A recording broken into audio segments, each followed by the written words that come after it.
मित्रों, मैं हूं डॉक्टर चंद्रवीर। आज का विषय है कि इंद्र ऋग्वेद में आर्यों के महानायक के रूप में वर्णित हैं। मित्रों, ऋग्वेद में आए वृतांतों से प्रतीत होता है कि आर्य राजाओं ने इंद्र को अपने संग का शिरोमणि बनाकर एक विशाल सेना इस आशय से प्रदान की थी कि वह सभी की रक्षा करते हुए आर्य सभ्यता का प्रसार करेंगे। इस प्रकार इंद्र आर्यों के महानायक थे तथा उनकी सामूहिक शक्ति का प्रतीक थे। ऋग्वेद की अनेक ऋचाओं में वर्णित है कि इंद्र आर्यों के ऐसे महानायक थे जो आर्येतर अर्थात अनार्य जातियों के द्वारा एकत्रित किए गए धनों का तथा यज्ञीय कर्मों से रहित राक्षसी वृत्ति से युक्त दैत्यों या असुरों के धनों का हस्तांतरण करके ज्ञानियों को सम्मानित करते थे, अर्थात दुष्ट जनों से छीने गए धन को श्रेष्ठ जनों में वितरित कर देते थे। ऋग्वेद के प्रमाणों के आधार पर आगे बढ़ाते हैं इस विषय को कि इंद्र का महानायकत्व की कहानी क्या थी। ऋग्वेद के छठे मंडल के 47वें सूक्त की 20वीं ऋचा द्रष्टव्य है, जिसमें आर्यों के ईरान अथवा भारत में प्रवर्जित होने के समय इंद्र से चर्चा की गई है। अग व्यूति क्षेत्रम अगन्नम देवा उर्वी सती भूमिर्हूर्णाभूत। इसका आशय ये है कि हम अर्थात आर्यजन गायों से विहीन भूभाग पर आ गए हैं। इस ऋचा से आर्यों के ईरानी अथवा भारतीय क्षेत्रों में आगमन की सूचना मिलती है, जहां नगरीय सभ्यता के लोग पहले से ही निवास करते थे, जिन्हें आर्यों ने असुर और दस्यु कहा है। हम पहले भाग में भी कह आए हैं कि इंद्र की स्तुति उसके द्वारा सोमरस पान करने और असुरों के विरुद्ध संग्राम करने के वृतांतों से ऋग्वेद के बहुत से सूक्त और ऋचाएँ भरी पड़ी हैं। इन सभी ऋचाओं द्वारा इंद्र के इतिहास, उसकी महत्ता और उसके द्वारा आर्यों का नेतृत्व करने का पता चलता है।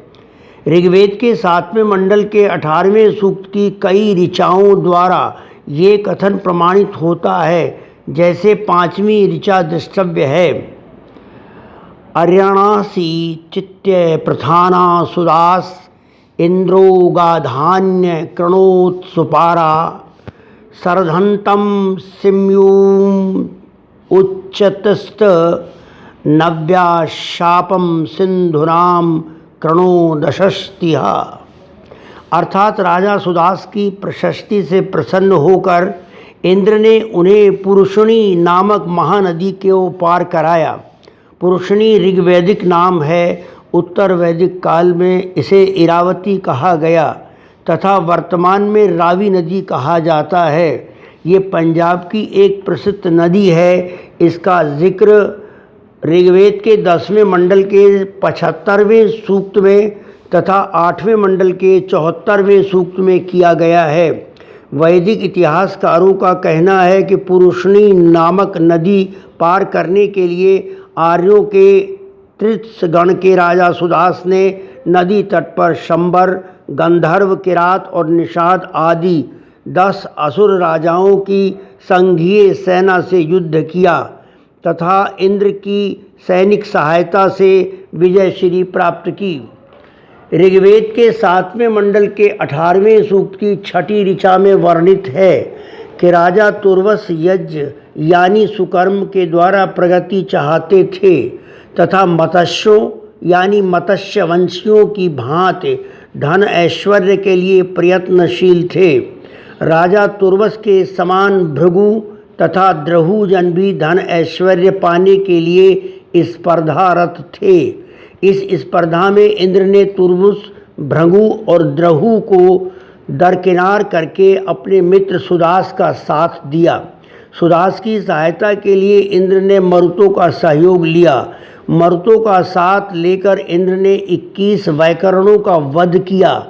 इसी 7वें मंडल के 18वें सूक्त की 14वीं ऋचा से ज्ञात होता है कि सुदास के हित में इंद्र ने अनु और द्रहु के 66,066 वीर सैनिकों को मौत के घाट उतार दिया। ऋचा इस प्रकार है: नी गत्यवो अनवो द्रहुवश्च षष्ट्या सता शुष्ण्या शत सहस्रा षष्टि वीरासो अधि षष्टि दुरोवार्यो वैश्वेन्द्रश्च वीरा कृतानि। 15वीं ऋचा में कहा गया है कि दुष्ट सहयोगियों वाले त्रुत्सु जन इंद्र के समक्ष टिक न सके। 18वीं ऋचा में आया है कि भेद नामक असुर को इंद्र ने अपने वज्र का प्रहार करके वशीभूत कर लिया, क्योंकि भेद असुर सद्कार्य करने वालों का बाधक था, अहित करता था। 19वीं ऋचा में इंद्र द्वारा भेद असुर को वशीकृत करने को पुनीत पराक्रमी कार्य की संज्ञा देते हुए अजा, शिग्रु और यक्षु जनों ने अनेक अश्व आदि उपहार देकर इंद्र को सम्मानित किया। ऋग्वेद के रचयिताओं ने अपने से पूर्वकालिक महापुरुष इंद्र का गुणगान किया है तथा उनकी वीरता और पराक्रम की उदाहरण सहित प्रशस्तियाँ की हैं। ऋग्वेद के 3रे मंडल के 35वें सूक्त की पहली ऋचा में इंद्र के अश्वों के नाम हरि और न्यूत बताए गए हैं, जो वायु के समान वेगवान हैं। इंद्र के द्वारा राजा नहुष को द्रुतगामी अश्व प्रदान करने का प्रमाण ऋग्वेद के 8वें मंडल के 6ठे सूक्त की 24वीं ऋचा में दिखाई पड़ता है। इंद्र के निवास स्थान के संबंध में ऋग्वेद के इसी मंडल और सूक्त की 22वीं ऋचा में संबोधन आया है। तवेन्द्रिय प्रणीतिषूत प्रशस्तिर दिवः, अर्थात पर्वतों के दुर्ग में निवास करने वाले इंद्र का दुर्ग और राज्य हिंदुकुश या हिमालय पर्वतों के मध्य कहीं अवस्थित था। इसी मंडल और सूक्त की 39वीं ऋचा में इंद्र के पर्वतीय राज्य या प्रदेश का नाम सरयाणावत कहा गया है। मंदस्वा सुस्वर्णार उतेन्द्र सरयाणावती। सरयाणावती या सरयाणावत राज्य में संपन्न होने वाले यज्ञ में याचकों द्वारा दी गई प्रार्थना से इंद्र प्रसन्न होते हैं। ऋग्वेद के 5वें मंडल के 38वें सूक्त की पहली ऋचा में इंद्र के लिए श्रेष्ठ दानी और 100 अश्वमेध करने वाला विशेषण प्रयुक्त किया गया है। इंद्र की शारीरिक रचना और सौंदर्य का वर्णन ऋग्वेद के 8वें मंडल के 17वें सूक्त की 8वीं ऋचा में देखने को मिलता है। तुवी ग्रीवो वपोदरः सुबाहुरंधसो मदे इंद्रो वृत्राणि जिगनते, अर्थात सुंदर ग्रीवा वाले, विशाल उदर वाले तथा सुदृढ़ भुजाओं वाले इंद्र सोमरस पान से प्राप्त उत्साह द्वारा वृत्र सरीखे शत्रुओं का वध करते हैं।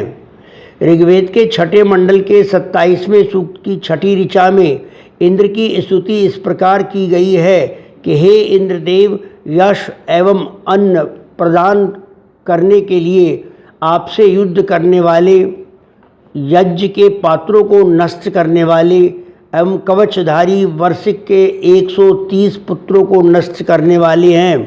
ऋग्वेद के 4थे मंडल के 30वें सूक्त की 14वीं ऋचा से कुलित्तर के पुत्र को इंद्र द्वारा विशाल पर्वत से नीचे धकेलकर मारने की सूचना प्राप्त होती है तथा 18वीं ऋचा से इंद्र द्वारा सरयू नदी के किनारे निवास करने वाले अर्ण तथा चित्ररथ नामक आर्य शासकों को मार देने की सूचना मिलती है।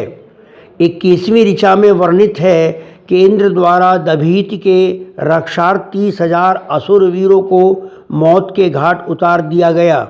इंद्र युद्ध में केवल वज्र का ही प्रहार नहीं करते वरन धनुष का प्रयोग भी करते हैं। इसका साक्ष्य ऋग्वेद के 8वें मंडल के 3रे सूक्त की 19वीं ऋचा से प्राप्त होता है, जिसमें उन्होंने धनुष के द्वारा बाण संधान कर मायावी अर्बुद और मृगम नामक असुरों का वध किया तथा उनके द्वारा पर्वत के पीछे छिपाई गई गायों को मुक्त किया अथवा हस्तगत किया। कहने का उद्देश्य ये है कि इसी प्रकार की इतिवृत्तात्मक ऋचाएँ ऋग्वेद के अलावा शेष तीनों वेदों में भी दृष्टिगोचर होती हैं। वीडियो की समय सीमा के सीमित होने के कारण ऐसी सभी ऋचाओं को प्रस्तुत कर विवेचना करनी संभव नहीं है। ऐसी भी बहुत सी ऋचाएँ हैं जिनमें इंद्र के साथ मरुदगणों, सोम, वरुण और विष्णु आदि देव युग्मों की स्तुतियाँ की गई हैं। ऋग्वेद के चौथे मंडल के 24वें सूक्त की 7वीं ऋचा में बताया गया है कि इंद्र कैसे प्रसन्न होते हैं। इंद्र उस व्यक्ति से प्रसन्न होते हैं जो उनके पीने के लिए सोमरस निचोड़ते हैं, पुरोडास पकाते हैं, धान की खीलों को भूनते हैं और उनका हार्दिक गुणगान करते हैं।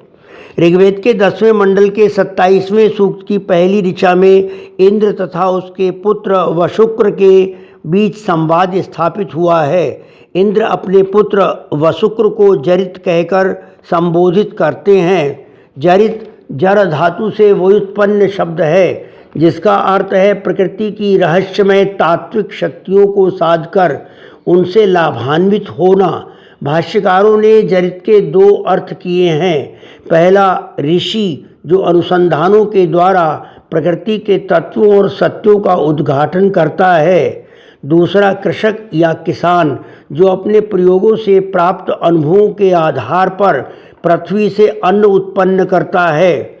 ऋग्वैदिक युग में ऋषि ही कृषक होते थे, यानी कृषक की जीवनचर्या ऋषिवत होती थी।